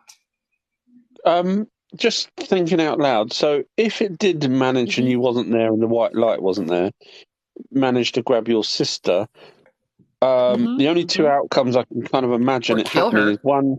Yeah, that's what I was going to say. One would be somehow she would have a heart attack. The only reason why I say that in the simplest Yeah. terms is because obviously when people go to Right. visit her house, they wouldn't see her, ripped to pieces or anything like that by an alien Right. or a demon or whatever.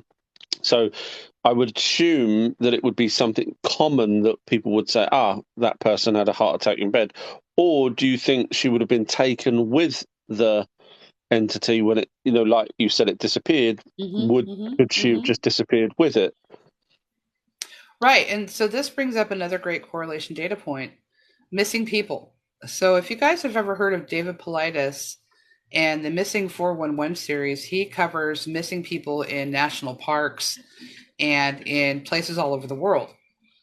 And I met David Paulides. He's a wonderful man. He's an ex FBI agent, very smart. He knows what he's talking about.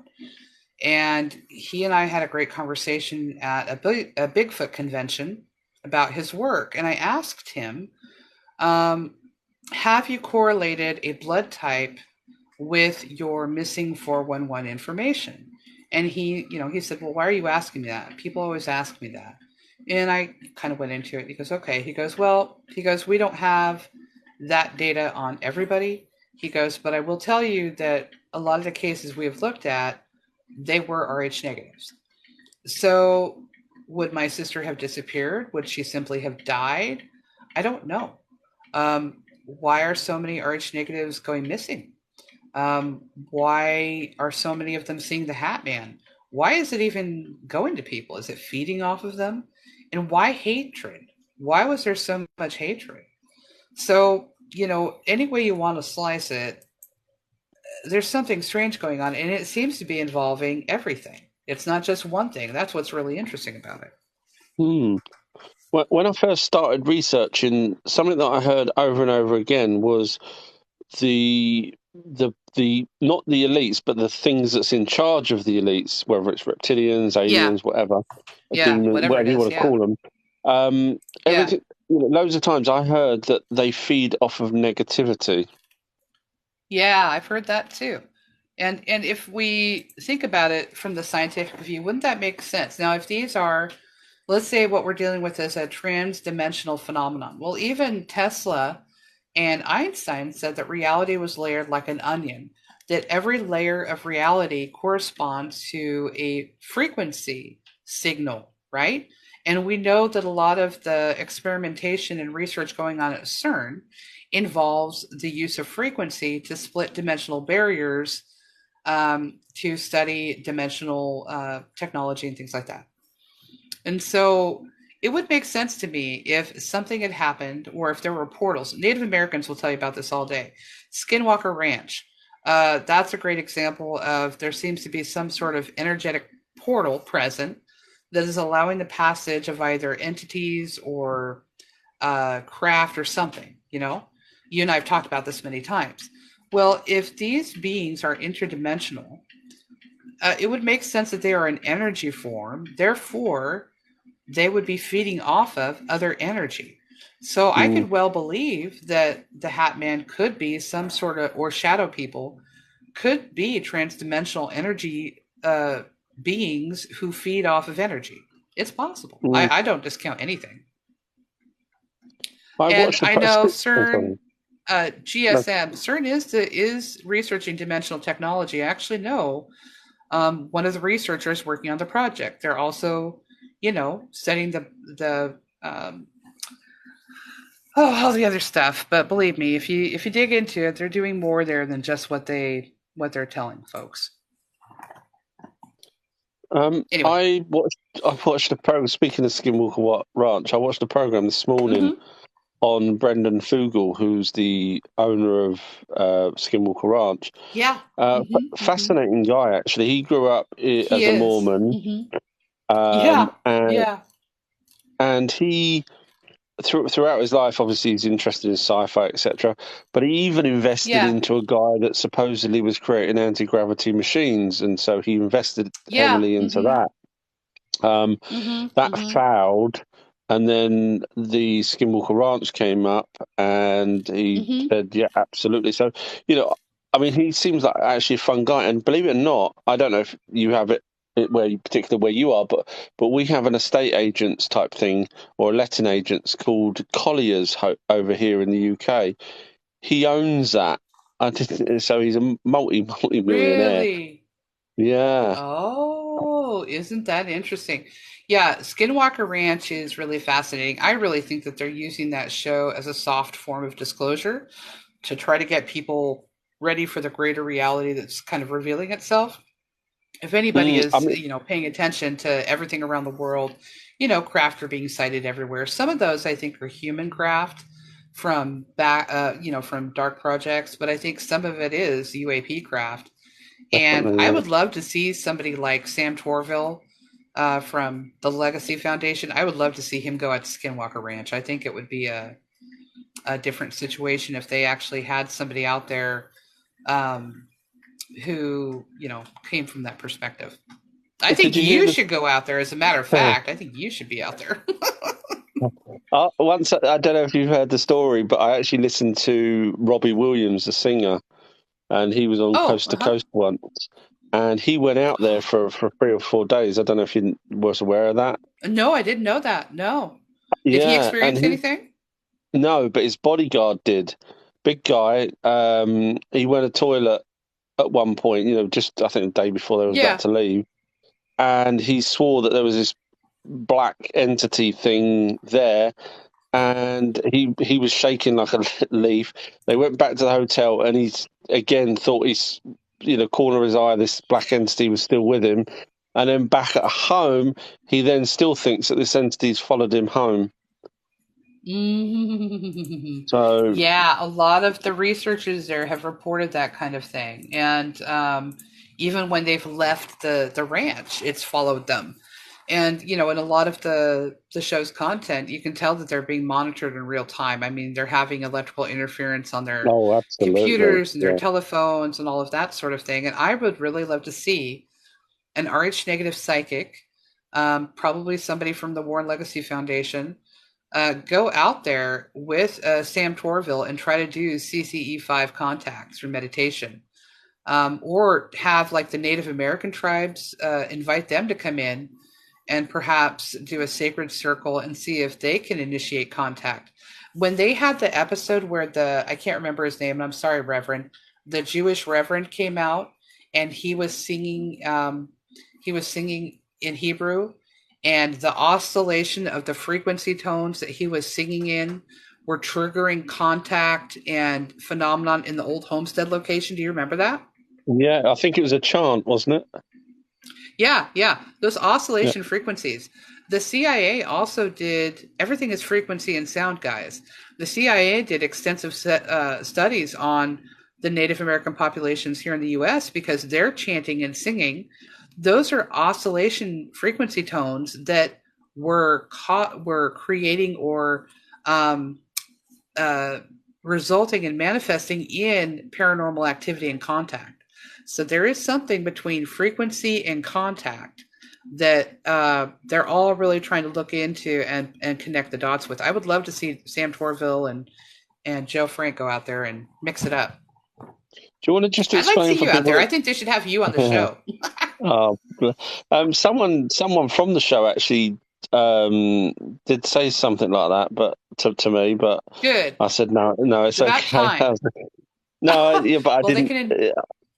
Because I pointed out that I pointed out that they should be using like where the helicopter was flying over and there was something underneath it. I said they could have really been using military grade level 4 night vision goggles to be able to see what was underneath the helicopter, because you can't normally see it. And that's when someone got back to me and said, "Oh, we'll have a chat or Yeah. something." And I said, "No, it's okay. I'll pass on that. Thanks. Oh, yeah. I don't want to bring anything back with me."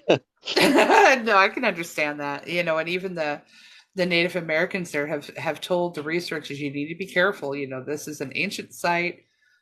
There's a lot here that you folks don't understand. And again, this goes back to my saying that, phenomenon will present it to you based on your cultural viewpoint and understanding of reality, and also based on your expectations. And this is what um, the foundation is, the Born Legacy Foundation has noticed, and that Pastor Brown's noticed, and I've noticed too, is that if you're a ghost hunter, for instance, and you're out there and you're in a location, you're looking for ghosts, and you have a negative experience, well, of course, because you're out there looking to have that experience, because you're trying to prove to yourself that the paranormal is real.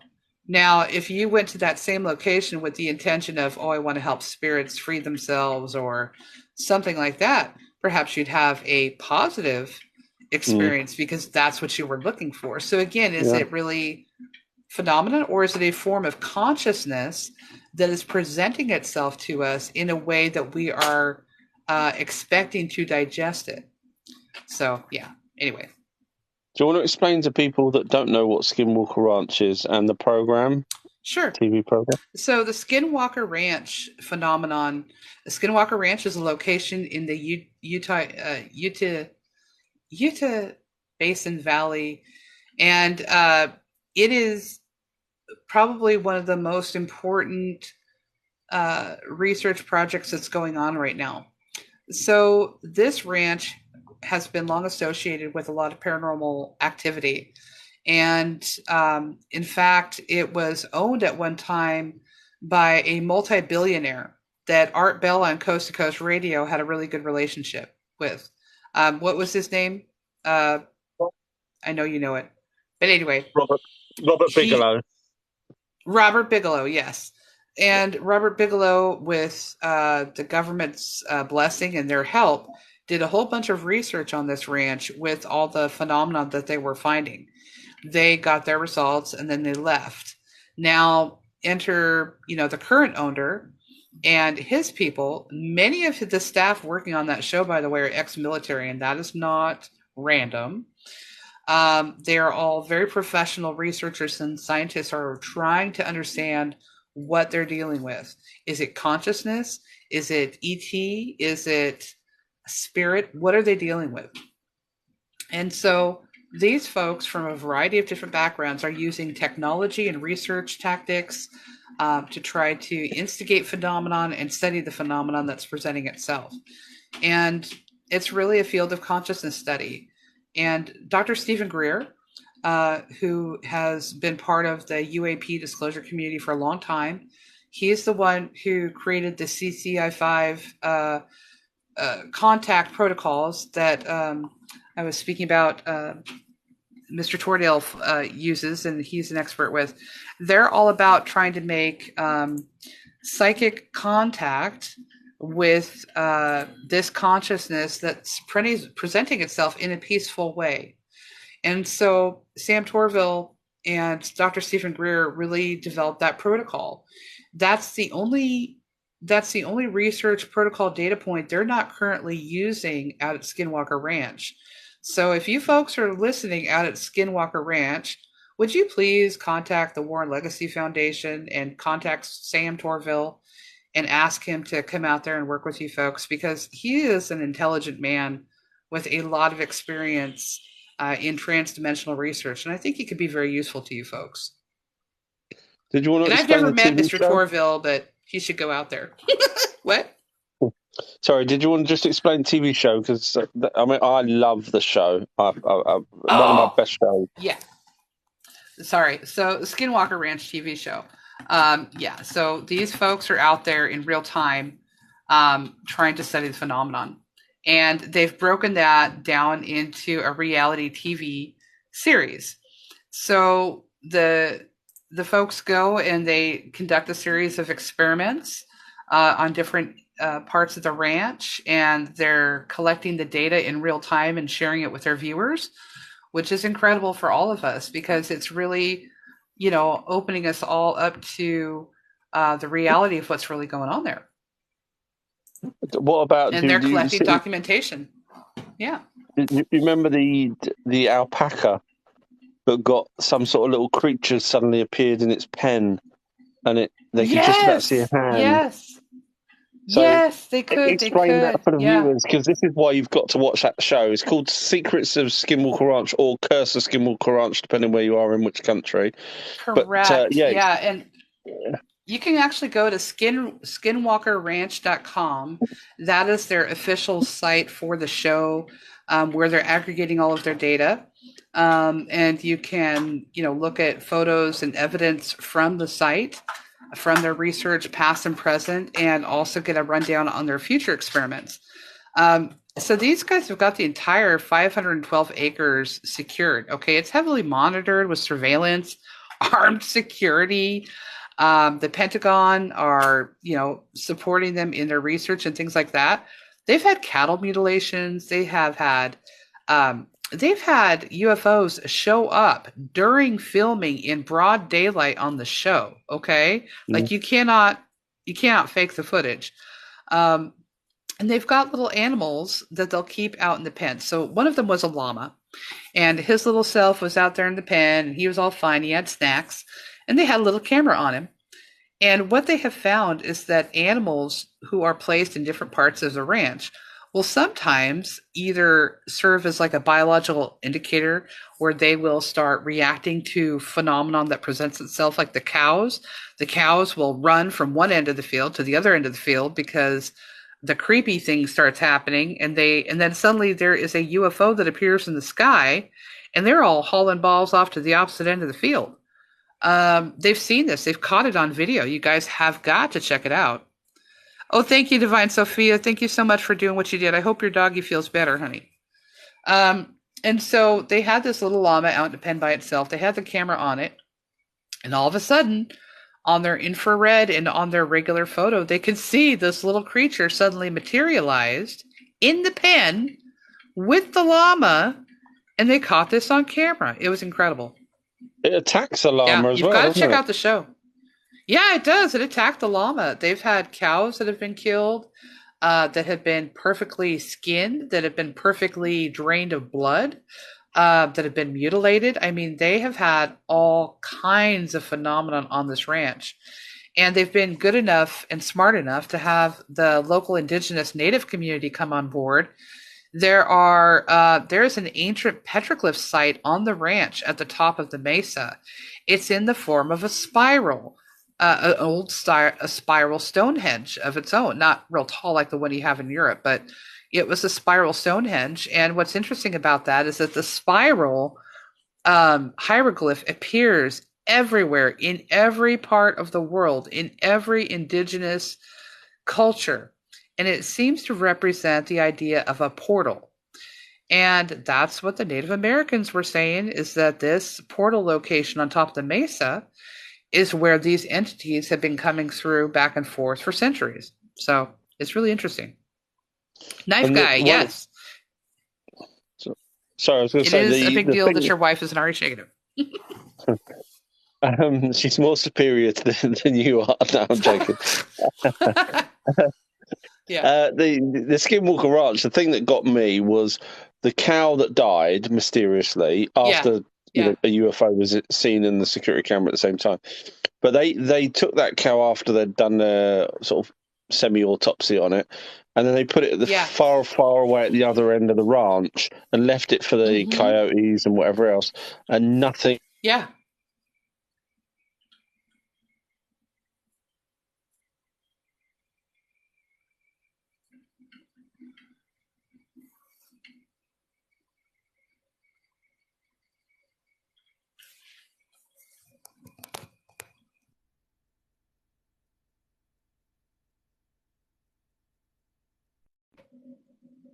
Can you guys hear him? He suddenly cut out. Is it just me?